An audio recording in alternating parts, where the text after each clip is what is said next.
did you follow the last court episode, court session with what's his name? Nnamdi Kanu. Yes. Definitely. Okay, hold on, please. Let me play this video. There's no an old man like this doesn't know the law. You don't know the law. I've got the petition. I have a petition against Big Tanya. I have a petition against her. Nonsense. Nonsense. Why is it when it comes to my case, they turn the law upside down?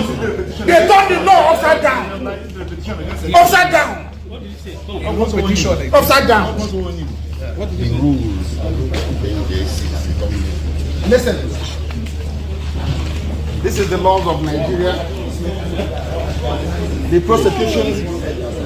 prosecution and this court doesn't know the law. That is the fact. Yes. Poor knowledge of the law is killing Nigeria. Poor knowledge of the law, they don't know the law. This is a federal gazetted law of Nigeria that says here that the chief judge of Nigeria cannot tell Binta Nyeko what to do. It's here.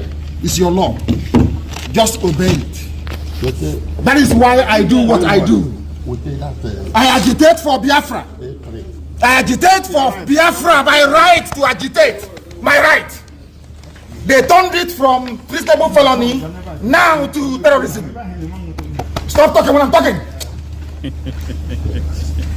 Sorry, sir. Because these people, they are fools. They think they can mess around with people who are not educated. I am an educated man. I can't show them the petition for the simple reason that if you show it, What the judge said was that the case file was. I don't recognize anything Binta Nyeko said today for the simple reason that she has no jurisdiction to try me. None whatsoever. I came out of courtesy and respect. She stands recused from my case and cannot try my case. All right, there are things I decided to cut this about 4 minutes plus or whatever. Now, before I ask for your opinion on this whole thing, you know, we have talked about Nnamdi Kanu before, and honestly, initially I said I don't care whether even if he rots in jail, I don't care because I have issues with him. I support the Biafra agitation. There's no doubt about it. But what I feel that Nnamdi Kanu is the wrong messenger. We need the right messenger. Why? Because not that the guy is eloquent, he's charismatic, he has all the way. He's an intelligent man. But my problem with him is the way he agitates. He agitates with insult and division. He's been causing. Before his incarceration, he was causing divisions, calling the North some names and whatever, calling the West some whatever. So a kind of some things that are very, very relevant with the agitation, with the cause. That was my problem. So I didn't care initially even if he rot in jail because he was reckless with his utterance. But after watching this court session and reading what actually transpired in the court, because I was told that he literally took over from his lawyers and decided to defend himself. That was brave. In fact, after watching this clip, I rescind my decision to actually disregard whatever happens to it. Honestly, because I love courageous people. I have very, very strong passion for courageous people who are strong, especially in the time of challenge, in the time of intimidation. At this level, remember, barrister, because when someone, no matter when someone they do gara, so rash, so harsh, so outspoken and radical, vibrant, and against a system, the time you will know the true color of that person, whether the person is truly courageous or not, is when the person is arrested and incarcerated. When someone is under incarceration, give the person 1, 2, 3 weeks. Worst case scenario, 1, 2 months under incarceration. the person will be humbled. Incarceration humbles people. If at this juncture, after several years, about 2 or 3 years, Nnamdi Kanu has not been humbled, he's still this fierce and courageous and bold to do this, to act in such a way. Honestly, he actually earned my respect. He has earned my respect, and he has actually earned my attention. And as such, this is the kind of person actually I would like us to talk about. Barrister, what is your opinion on everything that he displayed? I will say straight away that I cannot agree with you on characterization of Kanu as a person you will support. What happened out there was nothing but a show of shame. We should never be allowed in a courtroom or a court hall anywhere in Nigeria and elsewhere. Now, one thing, as a lawyer, if my client should ever shout on me in the way he shouted on his lawyer in the court, there and then I will drop that case. You cannot, as an accused in the court, look at the way he shouted on his lawyer. Shut up! Don't talk when I'm talking. Who is he to shout on a lawyer like that? The lawyer that, at the risk of himself, is also trying to defend him. There are rules and procedures that guide the proceedings of a court. You are one person. You cannot come and change them. You cannot decide how the court should proceed against you because there are rules. You are shouting that the court does not know the law, that the ignorance of the law is the bane of Nigerians. So you are the only person who knows the law. Meanwhile, you are not the judge.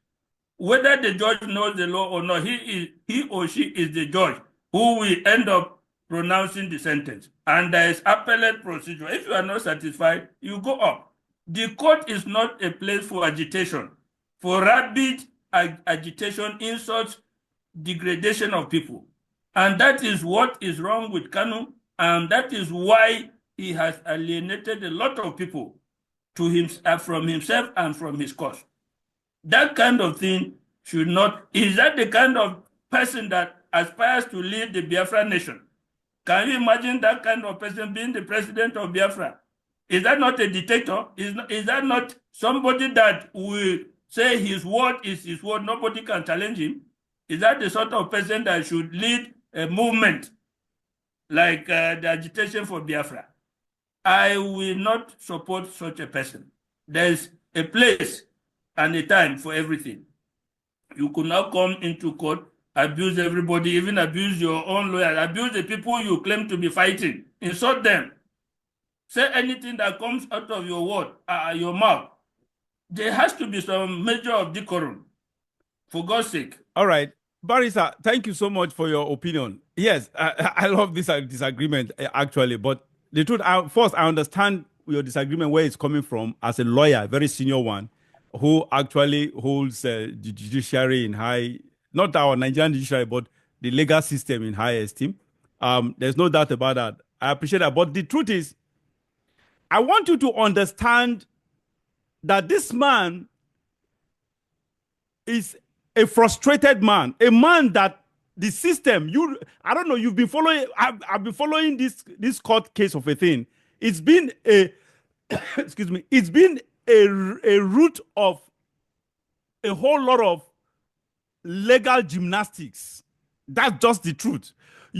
This man has been, I think appeal court or so, there was a time appeal court, sometime last year or so, appeal court granted him bail. That he was ordered to, they had a ruling that he should be released. And the government refused to release him.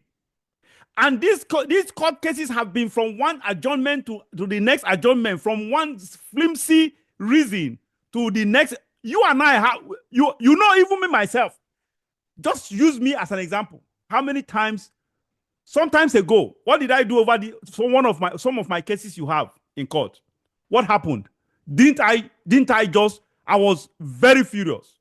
And you seem to understand my situation. You calm down, you listen to me. Even when I was raging and yelling, a sort of, this is part of the frustration. This is me. I'm not even under incarceration. My own case in court, the cases you have for me in court, with me in court, they're all civil.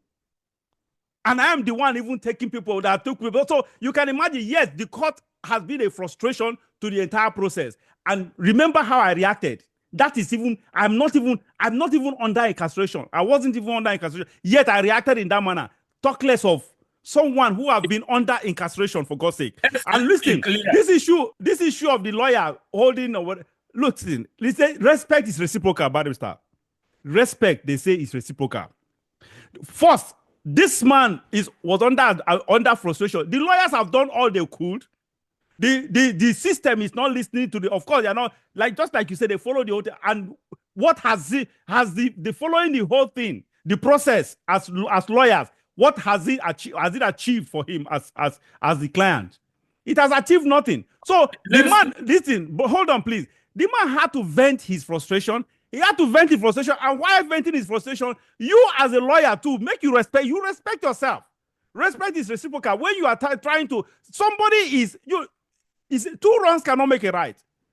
You cannot be, two of us as friends, I cannot be angry and you be angry. Remember the day I vented, I did my own craziness over this issue of Nigerian legal system with you. What happened? You listened to me, you just kept quiet. Because you understood my frustration. That's exactly what Nnamdi Kanu just did there. And the lawyer, for him to tap, I was even happy. Let me be frank with you. I was happy he did that. And that if I were in his shoes, I would do the same thing. You tap him. Look, you respect. Look, they said respect. Even though you are my lawyer, I am paying you for God's sake. JIBRIN, let's be very clear. There's no equivalent from what you are saying to what Kanu is doing. There was a time that Kanu was not in prison. And he had been like that. The kind of language he used is the language that he was using. Wait, let me but you know, that was why I told you, hold on, sorry to cut you short, Barrister, I'm sorry. That was why I told you initially. No, I told you and I have talked, this Kanu thing, you and I have the same opinion about him right from time. We've discussed him on this platform I think about a couple of occasions. We agree on this, and I mentioned it earlier, even before mentioning it at the beginning of this topic, that this man, the way he talks, he doesn't have control. He just talks anyhow. I talked about that. He's very unserious. Please go ahead. Sorry to cut you short. Yes, I was saying that it is his antecedents. When he was free, he was saying the same thing. Yes. It was his mannerisms, his approach, his abuse. It was the same thing. So now that he's incarcerated, it's not as if the frustration of incarceration or the frustration of the trial brought about his outburst. He had always done that when he was not incarcerated, when he was free. Then, coming to court to begin to shout at everybody that nobody knows anything apart from you, particularly when what you are saying is not even correct in the law. What he's saying is not correct. When he says that the chief judge cannot give instructions, chief judge can give instructions. Yes, even me, I think I know that one. Yeah, you're right. Of it. There's administrative instruction and there are substantial instructions on the case. The chief judge can give administrative instruction in respect of a case, but not how a case should be proceeded with. And secondly, we are in the field. We practice, we go to court. We know how we approach a case. When your client's case is as bad as Kanu's case, when your client's case is as bad as Kanu's case, and you anticipate a conviction, sometimes we use another approach to frustrate the trial. So adjournment of a case is not always at the instance of the prosecution or the government. The defense itself can frustrate the proceeding because they anticipate that the trial will end in a conviction. So you use political means, you use a frustration of the proceedings. By writing petition against this judge, the case will be transferred and started de novo before another judge. By raising all manner of issues that do not touch on the substantive case, that way the case continues to be dragged on and on and on. Until you study the case and know why the case is being adjourned repeatedly, you should not jump to the conclusion that, oh, it is the government or the prosecution that is causing the unnecessary adjournment.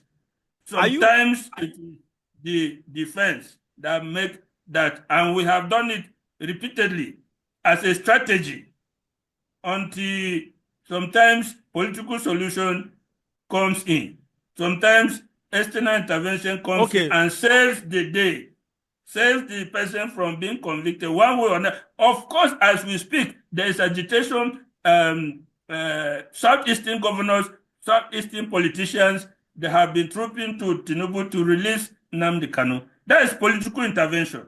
If the trial goes on without this, he will likely or probably be convicted and sentenced. Now, if the political intervention succeeds, he will walk away free without the burden of a conviction hanging on him. So there are strategies to go into a case. Now, we should not rush.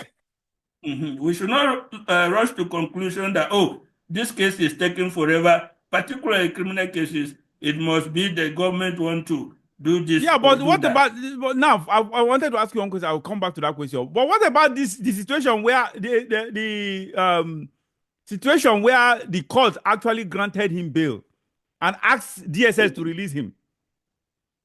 And that is one. Secondly, before you answer that, let me add it with this other question. Are you also telling me that the all these years that his defense counsel are not competent? You get it wrong. It's not that they are not competent, but you use a strategy to delay and frustrate the trial because you know your client will be convicted. So you wait for political intervention or some other kind of intervention that will truncate the trial, and it will not lead to that inevitable conviction. Now, when you talk about bail, remember the first case, even before Kanu came, the first case of somebody who was granted bail, a notorious, public figure, was the case of former National Security Advisor Dasuki, when he was granted bail repeatedly, but the government refused to release him. I think I gave an interview and I criticized the government because the basis of the refusal to release him was wrong. Then the government was saying that it is in the national interest, that national interest supersedes individual interest. They even quoted the decision of the court that say, yes, when it comes to national interest, it supersedes the interest of an individual. What they failed to, or the Attorney General then failed to advise Buhari, was that it is not the president that determines what is in the national interest. It is still the court. The government will go and present the threat to the national security by the release of that person.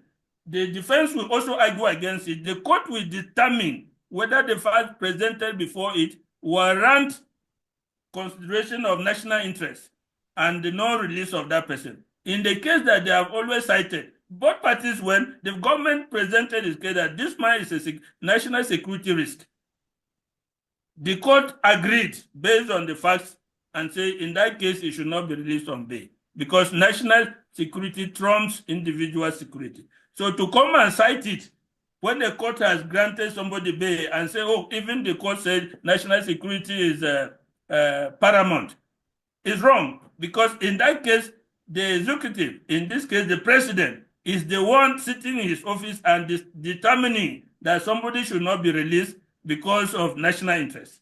That is why I criticized that decision at that time. If at the point that the government comes to court and present all their evidence, and the defense also present, and the court determines that bail should be granted, then under the rule of law, the person must or ought to be released on bail as done by the court. If you are not satisfied, take it upstairs, go to Court of Appeal, and even end up in the Supreme Court. At the end of it, whatever the court hold says, on, but let me ask you, since you want to go legal, let me ask you another one legal question. First, you know, the issue of jurisdiction again matter. That's the foundation of the case matters a lot, and it borders jurisdiction. Remember how this guy was bundled, was kidnapped? That was illegal. I don't know how they did what happened in court over that argument, that proceeding. But the thing is, the the basis for his arrest, sorry, the modus for his arrest was illegal. So what have you, because the truth is, whatever, when you cannot build, you can't build something on nothing. Because as it is by law, okay, let me ask you as a lawyer, I'm a very senior one at that. In law, can you actually build something on nothing? No, but when the foundation is faulty, can you actually build a case on it? In terms of arrest, how an accused is brought to court has no relevance to the jurisdiction of the court. Oh, really? Let's be very clear on that. Okay. The fact that he was illegally arrested will not stop the court from hearing the case against him. So that really is not the same as saying you are building something on nothing. Okay, so that our laws, let me learn. Our laws here, both before when we were using the Criminal Procedure Code, and now that we use the Administration of Criminal Justice Act. Among it is, you will find a provision that says where an accused is brought before the court. So the manner you were bundled, arrested, or convinced to come to court does not affect the jurisdiction of the court. Once you are before the court and the charges are competent for that court, the court has jurisdiction to take it.